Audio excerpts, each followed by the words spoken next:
Hello and welcome to Travel Market Life. In this episode, we are looking at technology trends in travel and hospitality as we explore acquisition, consolidation and development of the technology market in the UK and abroad. Joining us will be Andrew Metcalf, CTO of Access Hospitality. Welcome to Travel Market Life, your companion for industry insights and professional business development. Travel Market Life. Join us by webcast, video or podcast. So technology, we've been talking about it from a perspective of AI a lot within our trends. How are you guys looking at technology at the moment within TravelZoo? Got an eye on anything at the moment? Oh, hi everyone, by the way. I should say hi. Lovely to see you all again. I think in the time I've been at TravelZoo, we've seen probably the most transformational change using technology. So I joined a business that, has been established for over 25 years using very custom built, in-house built, developed technology. And in that time, I've seen us move to more mainstream off-the-shelf products, which is probably against the grain of the business, but it's been transformational. It's changed the business and it's also saved a lot of money. And that is continuing today. So there's lots going on at the moment. And I can't lie, AI is part of that. I mean, there's been different talks about sort of like how AI is going to replace certain roles within a business. Are you looking at it from that perspective, from sort of filling gaps in skills, or are you looking at it to just help bolster some of the team's productivity and efficiencies? So we were quite quick to look at ChatGPT and at the efficiency gains it could help us with. So things like, we have a lot of copywriters, we have a lot of content going out. So fact checking. And we've actually found that ChatGPT has been very useful for things like that. So we've definitely used AI in that sense. Right. Okay. So we got Claire Steiner back. And so looking at technology then, across the board, across the multitude of projects that you're involved with, what's your focus in and around technology and try to support your, clients and projects utilize it? So I think for me, there's two parts to it. One is with my HR hat on and how technology and AI, as we would say, is influencing recruitment trends and talent shortage issues and how it's changing the face of jobs. And we already, I think, are not as nervous as maybe we were a year ago that AI is going to take all jobs away. It's more a case of we need to adapt to it. So I'm quite excited about watching what's going to happen over the coming years, because it will be years. And there will be jobs in the next 10 years that we haven't even thought of yet that will come to fruition. I think the other side of it for me actually is around young people and education. A lot of young people who choose tourism as education have a real interest in the technology side. They want to find out what's going on. So we're starting to see a lot more embedding of that into the curriculum. And I'm working with a number of universities and things like that. But I think also there's an excitement around entrepreneurship opportunities for young people. We have the UK is very good in that space, I believe. I really do believe that. And I think a lot of young people are seeing this as an opportunity to really focus on what entrepreneurial opportunities there are within the tourism and hospitality space for startups and that sort of thing. So I think it's an exciting time. It's bringing exciting things on both of those areas. Do you think it can be a double-edged sword, though? Because we've seen that technology has allowed people from anywhere to be able to access courses remotely and online, to be able to develop their careers in very different ways. If you're an introvert, you can use technology and be part of a business. But then at the same time, you sort of perhaps need certain skills or it sort of replaces administrative stuff that we might have needed young people for initially, the data inputting side of things, where you might have initially got a rung on the ladder. Is there a worry there? No, I don't think so, because I think one thing that actually technology allows us to do is open up our arena for different types of young people and different skills that they bring. Neurodiversity is a massive area for me. I think that this will allow a lot of people who traditionally might not see tourism and hospitality as an area that they can work in, the ability now through technology and AI as the same with disabilities as well, visible or non. And so I think, there is that opens up that. And we have an aging population, we have less young people coming in. So we as an industry need to embrace this as much as possible to make it more attractive. And there's no doubt that things like technology attracts the young.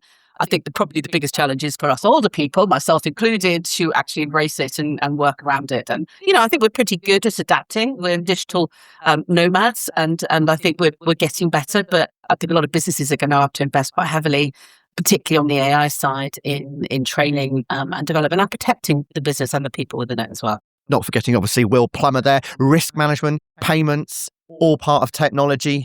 Where do you sit at the moment, and what are you particularly looking at trying to achieve for the business? Hi, Ryan. Hi, everyone. Yeah, I mean, we profess to be data driven, so it is at the heart of everything we do, and very crucial to things.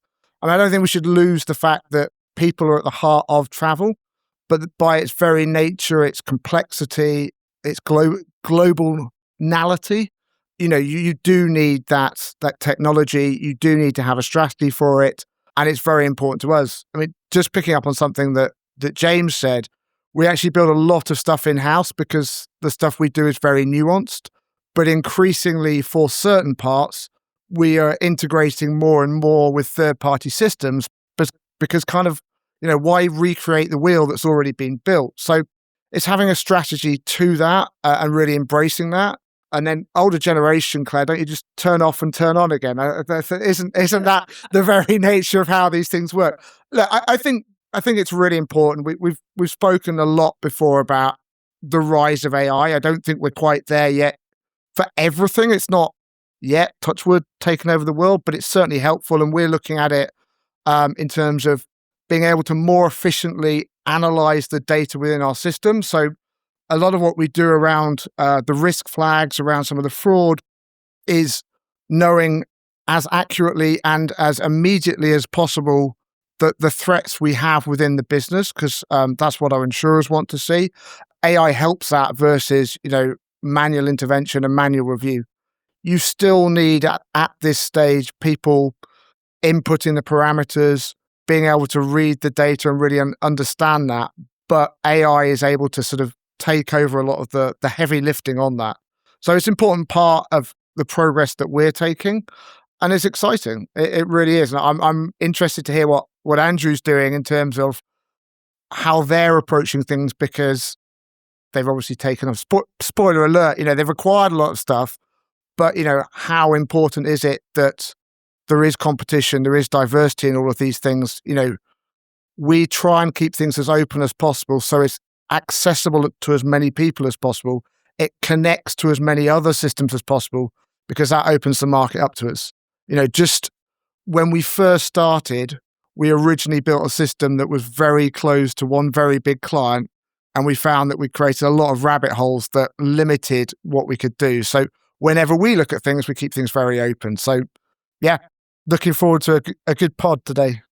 We are going to be looking at it for travel and hospitality industry. Is so fast. There's so many components to it, from the tour operators, travel agents, to airlines, to hotels, accommodation, short-term rental, to transport. It all needs to work together for it to be successful. And I think we particularly saw that during the start of the pandemic, where everything become closed down. And this is the reason why I set up Travel Market Life in the first place. So joining us today, we have Andrew Metcalf, who acts as CTO for Access Hospitality. His actual title is Product and Engineering, I've been told. So he's been with the business now since 2017, which originally was part of Guestline, which was acquired by Access Group. If you're not familiar with Access Hospitality, you might be with some of their other products, including Rota Ready, Res Diary, Procure Manager, Procure Wizard, and SHR. And one of the other things is that we need to let people know is that you actually run a small hotel down in Essex with your wife. So you're within the industry. Yeah, definitely. So yeah, thanks everyone for having me here. It's great to be here to sort of represent my little hotel, but most importantly, the huge software company that I work for, Access Group. So yeah, both sides of the fence is really interesting. Some of the things you're talking about, I'm experiencing on both sides. But yeah, it's a big, fast changing world, and we can go on and talk about AI and how we're approaching that. I hear that everyone wants to know what we're up to. But yeah, it's a time of big change. It's really, really interesting. So it's great to be here to explore all of that. I mean, you've been going through so much huge change over the last few years. As they alluded to just a moment ago, Access Group acquired Guestline.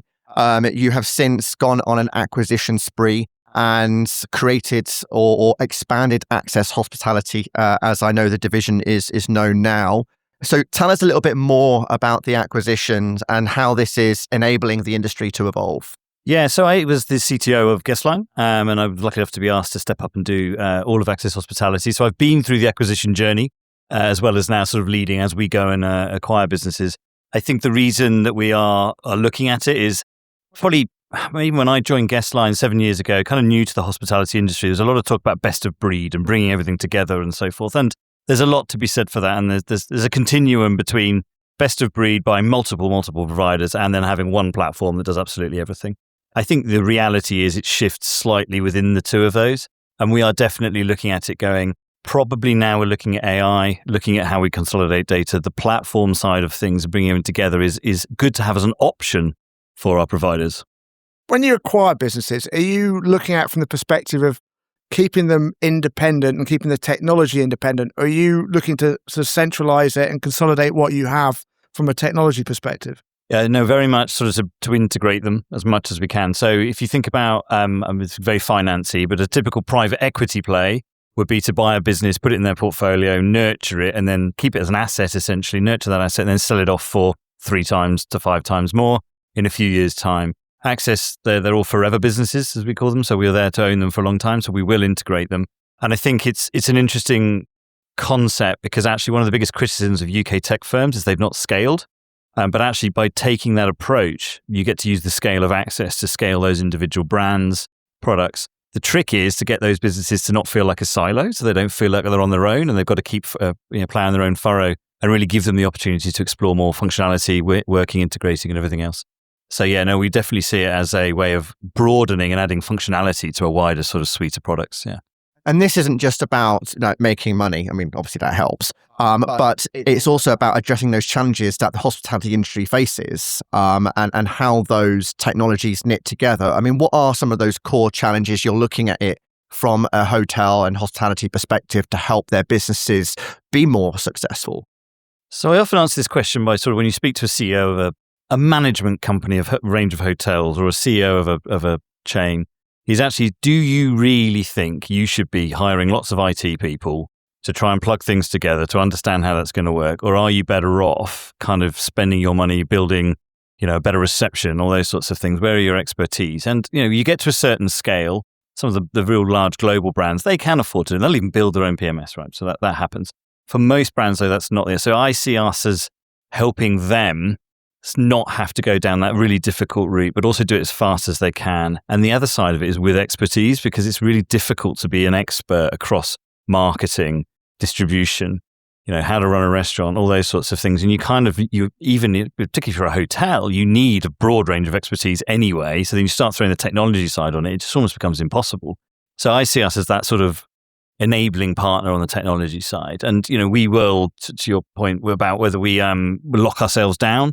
Yeah, we'd love to be able to tell everyone's going to buy everything from us. And there are vendors who try that approach, but we know that's not possible. In fact, actually, it's counterintuitive for us to do that because we are quite acquisitive. One of the best ways to find out who the sorts of companies we might want to buy with is be very well integrated with them, have a very large section of customers. So actually, it's quite important for us that we do that interconnectivity. And I'd actually say, if you think about our platform so big, we can use third parties and everything else to make the platform even bigger. So if we're not making that easy, we're not actually providing that platform because we don't have all the functionality across the board. So no, we definitely see that as an enabler. The last point I'd make on this is actually as we look at some of the companies we've acquired, they would love to have done more third-party integrations and be more acquisitive, sort of working with all the sorts of different partners in the industry. The challenge they've got is they've never had the budget to invest in the APIs to make that actually possible. But what we're looking at now is how we can use our scale to help all of these products invest to actually create that connectivity. It'll be useful for us, our own interconnectivity, but also out to the industry, particularly as we look globally, because we're still largely a UK company that are going overseas now. So, this is one of the things that we had a conversation about. You mentioned about, integrations, connectivity, the whole industry, the travel industry, dependent on that. You don't get the availability, the rates on Booking.com and Expedia without hotels being able to connect into that. Travel agents don't get the live availability without there being these connections behind that. Now, if every single hotel had to develop their own systems to be able to connect to the 500,000 travel agents around the world, it would be quite an expensive task as well as, almost unfulfilling. Yeah, 100% agree. I think one of the things I'm really interested in, Andrew, is one of the things I hear, and probably not from a hotel space, but certainly acquirers who aren't the fastest moving, things like payment gateways, and also more on sort of res technology, is a lot of companies have legacy technology that they've spent a lot of money investing on over the last 10, 20 years that is kind of does what they want it to do. And then you're presenting them with a proposition, but it's often management teams find it so hard to justify the expenditure, but cannot sort of focus on how they're going to implement it into their business. And that must be a challenge in terms of selling your product and going, well, this will help you. And yes, we can see that, but how do I go from this, which we built and kind of fits and we've written off now on our balance sheet to something else? I'm interested in how you're seeing sort of legacy systems being replaced and the importance of doing that as well. Also, some of the individuals you will be dealing with are, in your case, the small independent hotel who fears change. Yeah, so let's break that down. So I think there's two different software solution types, and it's not quite this bucketed, but there's the hard to replace and the easier to replace. The hardest to replace that we would sell would be a point of sale system, particularly if it's across a large suite of food and beverage outlets, particularly integrated kiosk. It would be a property management system, so you've got all of your connectivity out, you've got your years of history of what reservations you sold last year, comparisons, procurement, those sorts of things. There's some of those systems that are harder to change, and definitely. And people will change them for a good reason, particularly if it's change of ownership, all those sorts of things. That will happen. The other way of looking at it, though, is sometimes about showing the benefits on some of those easier to change. So we talked about how we own a rotoring software. It's not as difficult to change your rotoring software across. At that point, then we can sort of say, look, what more do you want to do? I think as well, one of the key things about our conversations at Access are, yes, we're always looking to attract new companies, but how can we help our existing base more? And actually, it's a lot easier and cheaper to acquire that new revenue, but it's also more effective for the customer too. So really helping our existing base solving that. So we spent a lot of time trying to work out what the problems people are facing. And we learned one this week, which is they all want to use ChatGPT, but they're now all locking it down because they're really worried about all their sales data getting, because all the managers were writing up their sales reports and sending that out. So that's kind of like, oh, okay, that's all being shared with the world inadvertently.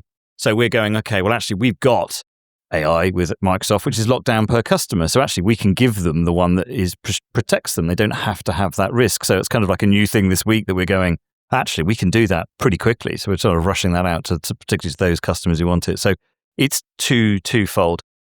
Last unit thing, why do people change legacy tech?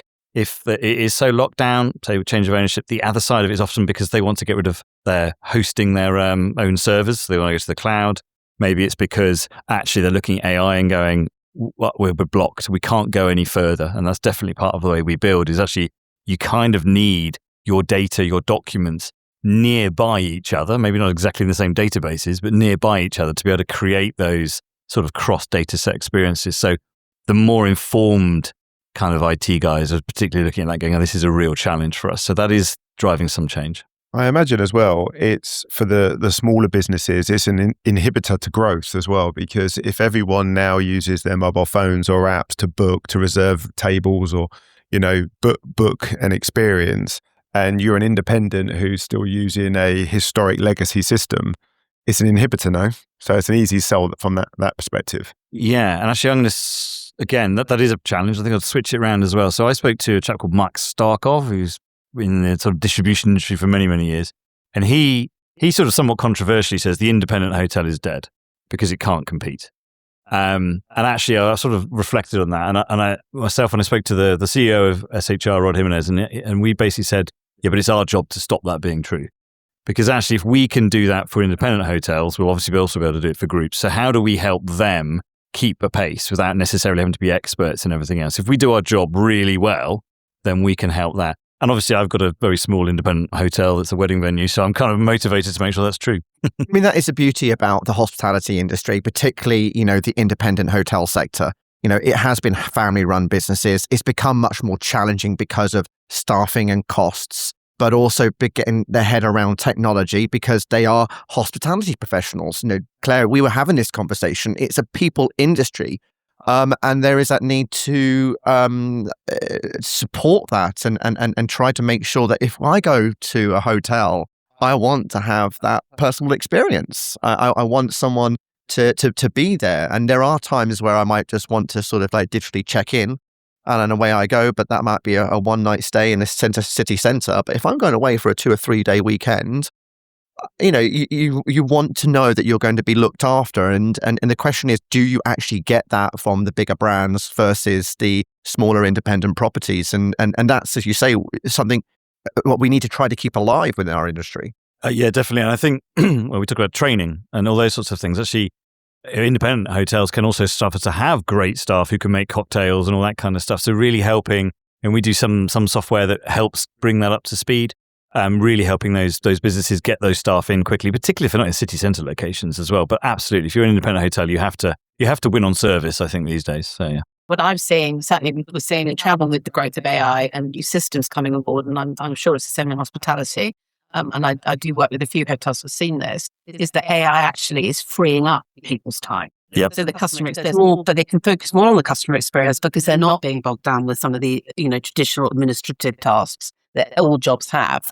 So I think, there is a real benefit there, provided obviously it's done properly. Yeah, we call them the zombie tasks. So if you walk into a hotel, if you walk into a hotel and you see someone literally printing out your card, then asking you to print it and then typing it back in, you sit there going, come on, well, certainly I do, because I'm thinking you could buy our stuff. But that stuff is crazy.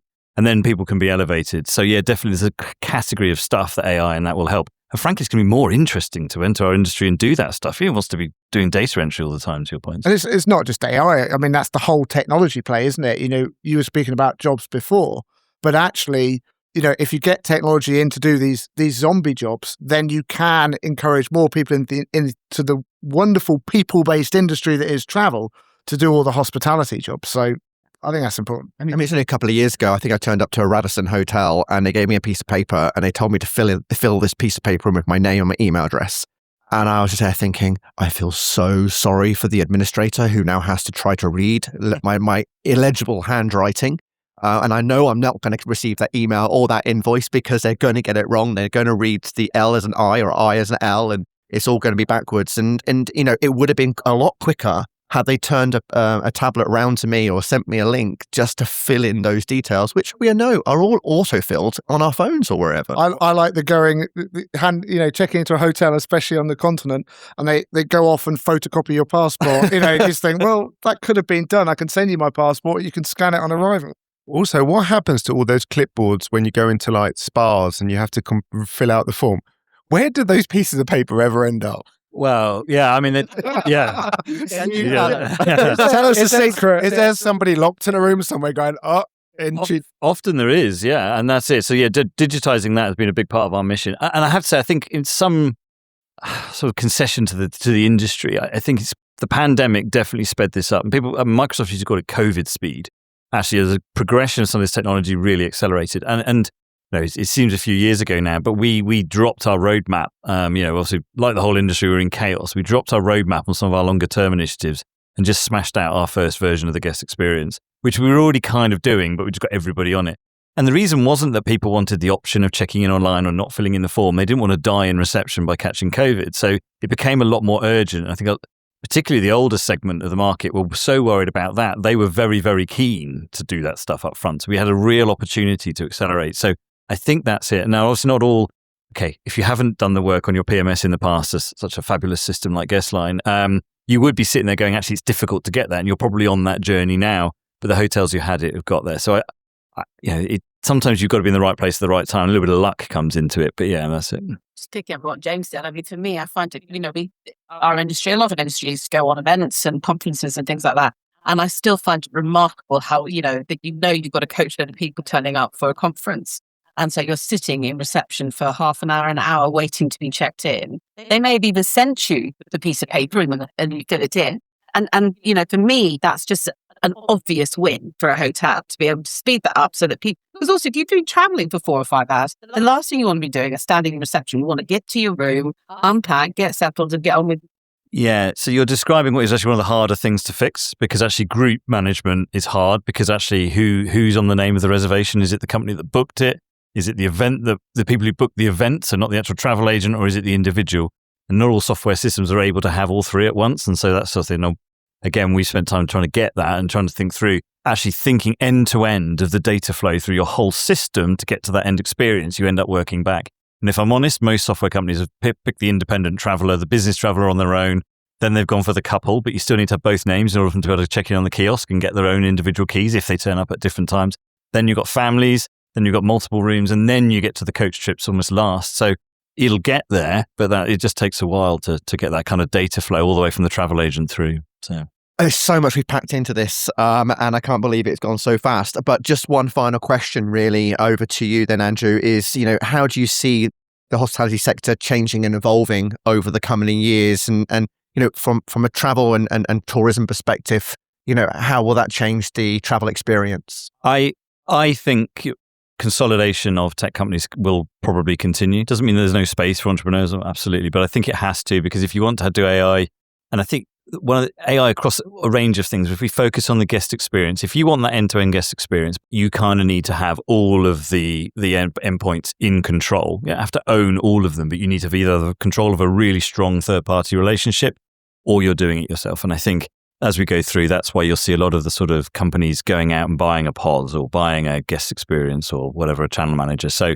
that's what we're doing. And we're even thinking about how we can provide software that other companies can use white labeled to themselves, because actually then we give them a helping hand. We don't need to sort of try and win their business away from, say, their PMS, where they can carry on that, but then they can augment with the stuff we've done. So actually we give them a better chance to grow. So yeah, I think it'll go towards a platform play, because data has to go through the right channels. And if it's through lots and lots of contractual relationships and GDPR agreements and it just doesn't happen. And we internally don't have those constraints as much. I mean, not zero, but as much. So, yeah.